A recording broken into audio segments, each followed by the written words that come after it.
Hi everyone, my name is Teacher Ilona and welcome to my channel.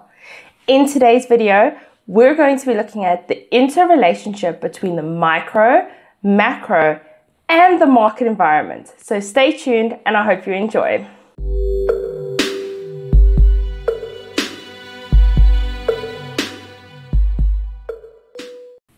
Please take note that I don't take any credit for the information written in these slides in today's video. I have got access to them through the Western Cape government website so that I can give you the accurate, relevant, and up-to-date information.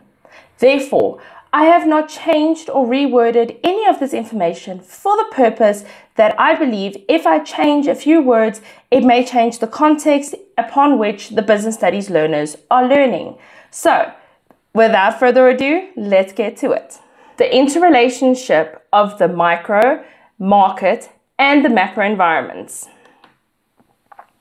The micro, market, and macro environments do not exist in isolation. I think this has been mentioned before in one of my videos. They all are interrelated and they all work together. They are interrelated, like I mentioned, and influence each other. Each environment has its own set of threats and opportunities that business owners need to be aware of. However, the macro environment has the biggest control and influence over the market and micro environments. The market and micro environment have very little control over the macro environment, but they can adapt to the challenges in the macro environment. For example, so let's say if a business comes together to form a strategic alliance, they could influence certain aspects of government legislation, but a single business has no control over government legislation.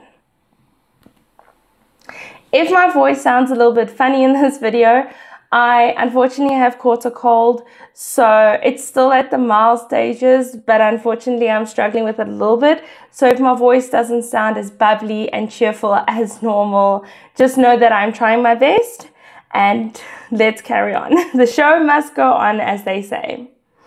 All right, so let's look at the relationship between the features and components of the microenvironment. Relationship between the features of the microenvironment. The features within this environment depend on and also influence each other. The relationship between the features and the microenvironment, as remember, the microenvironment is internal. That will be discussed in the next slide. Let's go. So here we have general management. I have done a video on this, so you're more than welcome to go and check the link above. I have done a video on the business functions as a whole, as well as the micro, macro, and market environments. So we've got general management. They control and manage the production function, the marketing function, the public relations, human resources, administration, financial, and purchasing. The interrelationship between the departments. The 8 functions within the business depend each to achieve their goals and objectives. So for example, the general management function consults the administration function to obtain the relevant information that it needs to run the affairs of the business.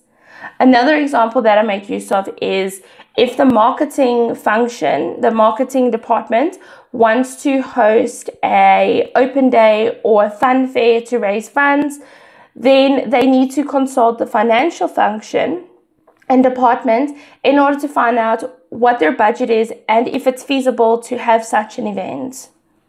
So the general management function coordinates all the other functions in the business in an efficient and effective way to achieve the vision and mission of the business. It constantly seeks information and advice from all the departmental heads to make decisions and develop strategies for the business. The interrelationship between these departments. Continuing. The departments within the business depend on and influence each other when they perform their duties and responsibilities. So, for example, the production function will have to inform the purchasing function about the type, quality, and quantity of resources that they need to purchase for them to produce the goods and services required. The marketing department also provides the production function with feedback from customers so that the production function can produce goods and services that will meet these customers' expectations. The human resource function will consult the other departments to determine the types of skills and expertise that they need in their department before recruiting employees into the business. All other departments in the business are also interrelated in some way or another. Some departments depend on other departments in the same business for their resources to complete the final product. So, for example, in a car manufacturing company, the different parts of the car are completed by different departments before it's combined to make the complete car, if that makes sense. So there's going to be one department doing the assembly, one department doing the painting and the spray painting, another department doing the interior, and so on and so on. The interrelationship between departments. So now we're looking at employer and employee, the interrelationship there. So the employer is the owner of the business, depends on the employees, who are the workers, to perform certain duties and responsibilities for the business, and the employers also remunerate the employees for offering their services to the business. Remunerate, we give them a salary or wages for the work that they've done. Employers also consult their employees when it comes to devising strategies to achieve their goals and objectives of the business. Some employers provide their employees with education and training resources to improve the skills of the workers. Then we're going to look at the interrelationship between the micro and market environments. The features of the market environment have an influence on the business. Below are examples of the interrelationships that exist between the business components of the market environment. So we've got businesses and consumers. Consumers depend on businesses for their goods and services to satisfy their needs and wants, and businesses also depend on consumers for their income when they buy from them. Without customers, a business cannot survive, I think, obviously.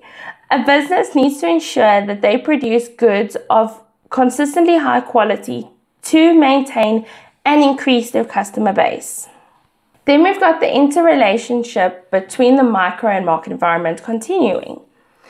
The marketing department must constantly conduct market research to identify the needs of the target market so that they are able to satisfy the changing needs of the consumers. Then we've got business and suppliers. Businesses depend on suppliers for their raw material and other inputs. Without raw materials from suppliers, a business cannot produce its goods or services. Businesses need to identify reliable suppliers so that they can be assured of constant supplies. Reliable suppliers are those suppliers that offer raw materials of the right quality, the right quantity, the right prices, and deliver them at the right time.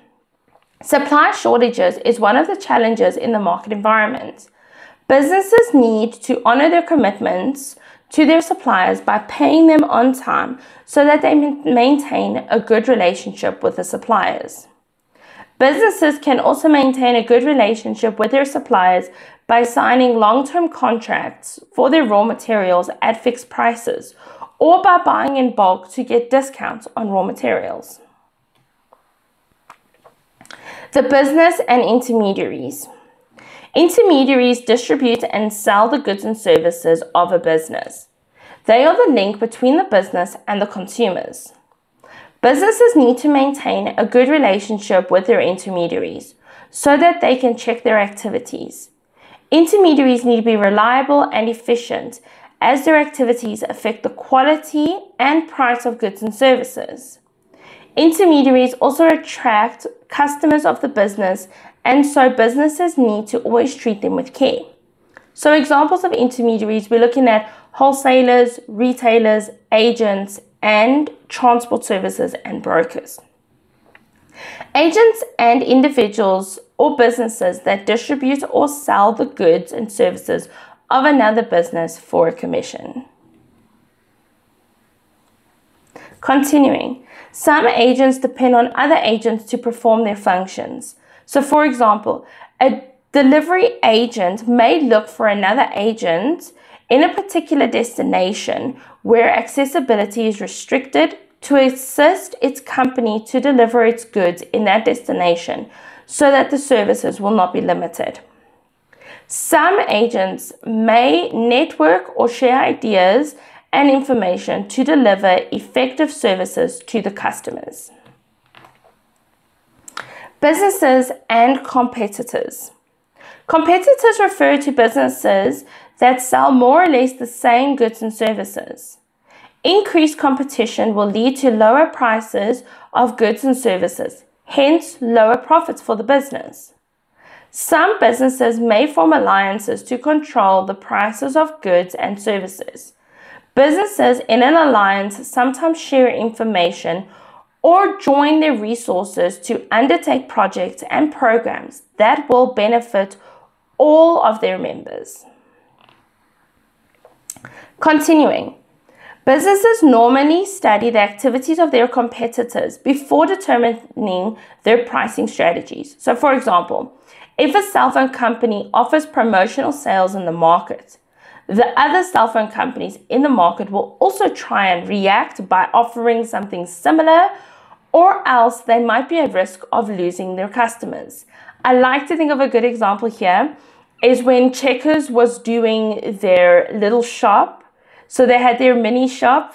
I thought their little shop, it was so cute, where you could get all the normal items, but they were like almost little display toys. So it was like a little thing of milk and a little thing of tastic rice and a little thing of diapers, and then you could like display it in your shop. I thought that was such a cute thing. So if you bought for 150 Rand, you'd get one of those, and then you started collecting them. So that's a nice promotional strategy, and people started to go to Checkers because they wanted those little shop. They also had the My Little Garden, I think it was called, where you would, again, 150 Rand, and then you would get a little packet with seeds, and then you could actually grow your own plants. And it really worked. It was really cool. And then Pick n Pay had stickies. So there's the differences. And then Spar had, I think there was a certain amount, you could get a plush toy for Angry Birds because the movie had just come out. So you can see how they're all coming up with their own strategies to attract the customers. The business needs to study the activities of its competitors and may be able to devise strategies to provide goods and services that are better than those being offered by their competitors. Increased competition will lead to lower prices of goods and services. Businesses that offer the best quality and sell at the right prices will attract and maintain loyal customers. Businesses must be up to date with the current trends and latest technology to remain competitive in the market. Reasons why competition poses a challenge for a business.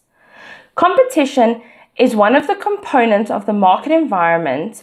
It poses a challenge to the business because it is not within control of the business. Customers will buy from the business where they get the most value for money, and they choose the competitor. Businesses could find that they are unable to make sufficient profit when the demand is not high enough. Businesses could find it hard to differentiate itself from its competitors to gain the competitive advantage.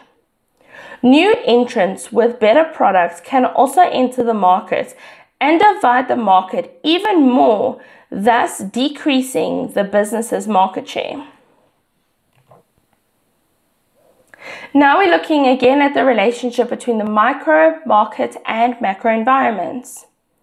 The challenges in the macro environment may affect the micro environment, which then may affect the market environment.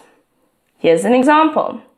An increase in the interest rate may lead to an increase in the production cost, which then leads an increase in goods and services, which will then decrease customer spending. A very relatable example for this one that we're currently all experiencing right now is load shedding. So if you think about it, with a business, in order to stay open and keep operating, they need to get a generator. So load shedding is a political issue. So with that, it's in the macro environment, which we know can't control. Then it's going to affect the market environment. It's going to affect our suppliers. Perhaps they're going to increase their pricing because they have to use a generator in order to keep our products. And also let's say it's products that are fresh, like it's meat or cheese, dairy. So they need to have fridges to keep our products cold. So with that, they might increase their pricing, and we know suppliers are part of the market environment. Because they increase their pricing due to load shedding, it's then going to affect us selling the prices. So you can see the ripple effect from all of them. So businesses, the micro environment, are in constant interaction with the components of the market and macro environment. Businesses are challenged by changes in the macro and market environment, which cannot be controlled by the business. Challenges in the market environment may affect the micro environment. So example, new competitors may enter the market and might force businesses to decrease their pricing. Businesses must adapt to challenges from the macro environment by formulating strategies to cope with these challenges.